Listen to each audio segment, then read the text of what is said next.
ঢাকার বাইরে বোধহয় কক্সবাজারই হচ্ছে একমাত্র জায়গা যেখানে আমি সবচেয়ে বেশি গেছি। আমার ধারণা বাংলাদেশের বেশিরভাগ মানুষেরই একই কথা হবে।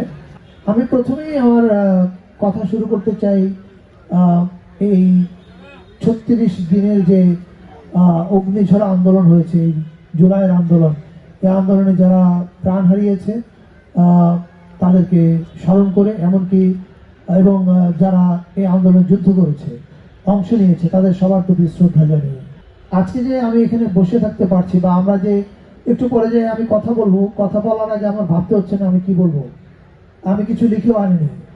এই যে ভাবতে হচ্ছে না, এই স্বাধীনতাটা যে আমরা পেয়েছি, এইটা আসলে ওই যারা শাহাদাত বরণ করেছেন তারা আমাদেরকে দিয়ে গেছেন, এবং যারা যুদ্ধ করেছেন মাঠে তারা আমাদেরকে দিয়ে গেছেন। আমরা শিল্পী মানুষ, আমরা ভীরু, আমরা ফেসবুকে যুদ্ধ করি, আমরা সাহসী না হতো।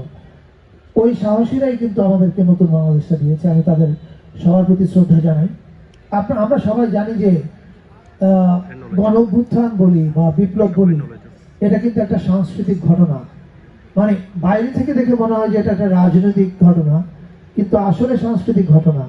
আমাদের দেশটাকে সাংস্কৃতিক বড়ি, সেটা জাতীয়তাবাদ হোক আর বিভিন্ন কিছু হোক, সাংস্কৃতিক বড়ি দিয়ে দুই ভাগ করা হয়েছিল। এই দুই ভাগ করা হয়েছিল একটা মাত্র কারণে, যাতে আমাদেরকে শাসন করে না যায়, আমাদেরকে আটকে রাখা যায়। এই যে বড়ি দিয়ে, বিশেষ চেতনার বড়ি দিয়ে আমাদেরকে দুই ভাগ করে রাখা হয়েছিল, এটা কিন্তু একটা সাংস্কৃতিক বড়ি।